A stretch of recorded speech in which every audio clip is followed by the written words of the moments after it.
started. It's been kind of a playing on and off all this season. So just how are you feeling at this point of the season and your progression coming off your injury from last season? It's good, yeah. I feel like there's always, since I had so much time away from the game, there's always going to be some growing pains, and but I do feel like it's nice to kind of get comfortable, get some minutes under my legs, and kind of gradually ease back into things. So. What has been the biggest adjustment with the team and like dynamics that maybe being off on the sidelines you didn't notice coming back and returning to actual play? I think it's just getting kind of mentally up to speed. In terms of tactics, I was able to watch pretty closely all of last year, so it's not anything that new to me, but watching from the sideline and being actually in the thick of things is very different. So I think it's just kind of mentally getting up to speed and kind of the sharpness and the quickness that is required to play at this level. Now, what do you think were the biggest improvements in these last two matches compared to the 7-game stretch that you guys weren't able to pick up a win in MLS play? Yeah, I think it's about getting results. I think the performances we had before weren't necessarily bad. It's just kind of that final product and kind of getting a goal and holding onto a lead when we can. So I think it was just capitalizing on kind of good performances, and that's something we weren't able to do in the previous couple games. So. Thank you.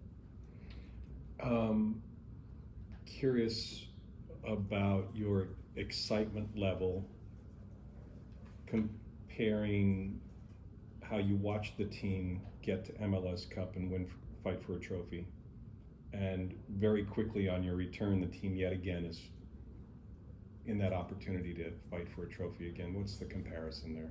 Yeah, I think it was an awesome thing to be a part of last year, getting to the MLS Cup, but it was also, I was also missing being on the field with my friends and kind of competing for that. So even though it was great to be a part of that team, I think I was a step removed somehow from kind of being injured and on the sideline. So being able to participate in a championship run like this is kind of really special for me, and it's kind of the culmination of a lot of hard work on behalf of the team. Coach has talked a couple of times in recent weeks anyway about the number of fouls that Columbus tends to take on in games. Just generally speaking, how do you see the team tactically being successful getting around that impedance? Yeah, I think that's always going to be a part of the game, especially with the way we play and the way we keep the ball and the way we kind of attract opponents to play the other side. And I think it's something that we just have to kind of be mentally resilient. It's going to come. I don't think there's a tactical change that we can make to prevent other teams from fouling us. But I think it's the ability to kind of not get caught up in all the fouls and kind of the drudgery of the game sometimes. And yeah, so I think it's kind of mentally being able to push past that. Having guys like Darlington Nagbe, like Rudy Camacho, I'm sure are a huge help in your return to the game. But how about having guys that are more your age and kind of get where you are in your lifestyle and your growth and everything else? And thinking of Sean and Aiden and so on. Yeah, it's really important, I think, to have a group of close friends. I think Aiden was extremely helpful throughout my recovery last year, considering he's gone through the same thing. He was able to kind of show that there is a light at the end of the tunnel. He's done amazing things post-injury. And Sean I've known for a very long time, so it's important to have kind of a close group of friends and a kind of a support system to get you through the ups and downs of being an athlete. Thank you, Will. Well, on the back end of you guys getting fouled a lot, Coach mentioned after Chicago that he wants the official to know the play style of each team. Mm-hmm. When you guys are getting fouled like that, do you think in the back of your head like, okay, he doesn't know how we play and whatnot?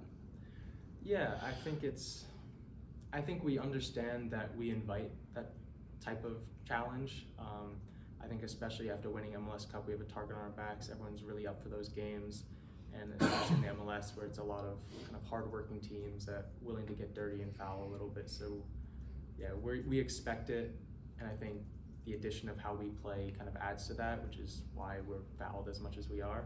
So yeah, I'm not sure if it's something that we can kind of plan for, but as much as something that we can control how we deal with it and how we think about it. And on the back end of that, you talked about mentally getting past that. When you're out on the field and you guys are getting fouled constantly, how do you as a player kind of mentally get past that, especially coming off of an injury like you? Yeah, it's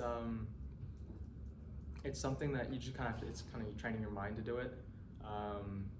I've noticed that if I get fouled, especially if it's a little bit of a cheap shot, your first instinct is kind of to react to that, but you have to notice that you're in a game, and even taking a second off can be detrimental to your team. So it's something that you have to kind of train your brain to not react the way that you initially want to, and just kind of focus on the game and the task at hand. Last one for me. Coach emphasized the importance of you guys being able to compete with your brain.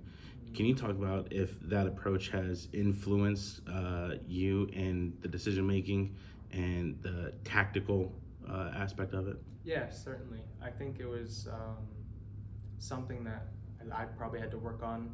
I think that was the element of my game that was missing before I kind of came into this system. And I think I usually relied on physicality to kind of prevail, but I think being able to kind of think quicker and kind of use your brain to kind of unbalance the other team and kind of exploit their weaknesses is really important, especially at this level when all the teams are very even in kind of talent. So I think it's an element of our game that will give us an edge if we can kind of achieve it. Thanks, Will. Will, you know, coming off the injury, you know, it takes a little time to get that cohesion, you know, with players out there on the field. Do you feel like it's a little more struggling more on in game speed versus training? Not necessarily. I just think it's kind of getting back into the swing of things. I mean, there's a fitness element, then you have to incorporate the fitness with the technical, with the physical, and so it's kind of the culmination of a lot of different areas of the game that have to be really sharp. And after taking such a long time away from the game, it just takes a while for those kind of pieces to all gel together and kind of create one coherent product. And you know, recently you guys hadn't had a win in league play, right? These last 2 road games you guys pick up the win. How crucial is that going into the Champions Cup and then coming out, you know, on the back end of it? Yeah, I think it's really important. We don't want to kind of prioritize certain games, so I think it's important to pick up 3 points in whatever game you play. I think it's very important to give us kind of momentum going into Pachuca. I think they're a very good team and it's going to be a very hard challenge. So to acknowledge that we're able to go on the road and pick up points and pick up wins is very important leading into that game.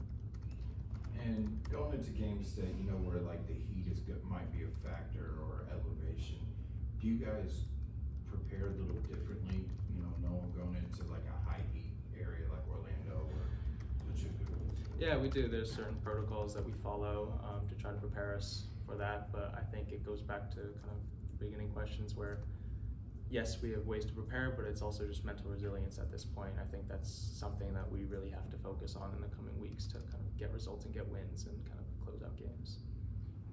My last one, you're going up against a struggling Orlando right now. They're coming off of a win over San Jose.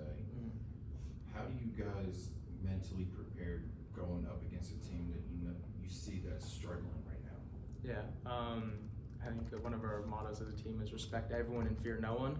And I think Orlando, we know from last year and previous years that they're a very good team, and even if they're not picking up results, it kind of makes them all that more dangerous. So we're not going to fear Orlando going to Orlando. However, we respect what they can do, and we're going to have to put our best foot forward. Thanks, Will. Thank you.